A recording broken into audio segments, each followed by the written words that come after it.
Bonjour à tous, chapitre 12, primitive d'une fonction. Abordons cette notion de primitive par un exemple. On considère la fonction grand H définie sur R par grand H de x est égale à 3x carré moins 7x plus 1. Cette fonction grand H, elle est dérivable sur R. Pour quelle raison?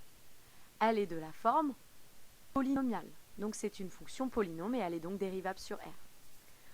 Pour tout réel x, je vous laisse réfléchir pendant quelques secondes à la dérivée de cette fonction grand H.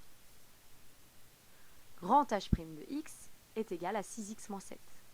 On dira que la fonction grand H, celle de départ, est une primitive de la fonction qui a x associe 6x moins 7 sur R, c'est-à-dire la fonction qu'on a obtenue en dérivant. C'est-à-dire qu'en fait, dans un sens, quand je passe de la fonction grand H à la fonction qui a x associe 6x moins 7, je dérive. Et dans l'autre sens, quand on passe de la fonction qui a x associe 6x moins 7 à la fonction grand H, on primitive. En fait, la fonction grand H qui a x associe 3x carré moins 7x plus 1 est donc une primitive de la fonction qui a x associe 6x moins 7 sur R. La définition, soit petit f une fonction définie sur un intervalle i, on appelle primitive de petit f sur i toute fonction grand f définie et dérivable sur grand I, dont la dérivée est petit f. Autrement dit, grand f est une primitive de petit f si elle est dérivable sur i, et que pour tout x de i, grand f' de x doit être égal à petit f de x. Une propriété qui est provisoirement admise, toute fonction continue sur un intervalle i admet des primitives sur cet intervalle i.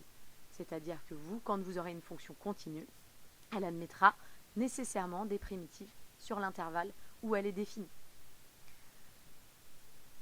Des exemples. Premier exemple, premier cas de figure d'exercice, on vous donne deux fonctions, petit f et grand f, et on vous demande de vérifier que grand f est une primitive de petit f. Donc ici, vous avez deux fonctions, il faut s'en référer à la définition qui dit que grand f est une primitive de petit f, si et seulement si grand f' est égal à petit f.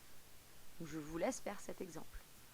Deuxième exemple, et ça sera le même cas de figure dans le troisième exemple, on vous donne une fonction et on vous demande de trouver une primitive, sans vous donner de primitive.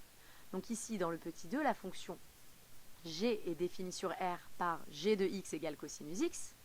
Il s'agit donc de trouver une fonction grand G, dérivable, et dont la dérivée est la fonction cosinus. Donc vous devez réfléchir, quelle fonction dois-je dériver pour obtenir la fonction cosinus?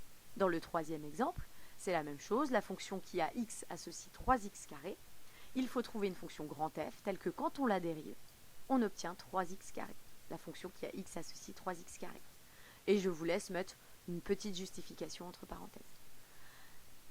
J'aimerais, si possible, je me demande s'il existe une autre fonction, grand G, qui elle aussi est primitive, c'est-à-dire une autre fonction qui, quand je la dérive, donne la fonction petit f. Donc je vous laisse réfléchir à ces trois exemples que nous corrigerons la prochaine fois.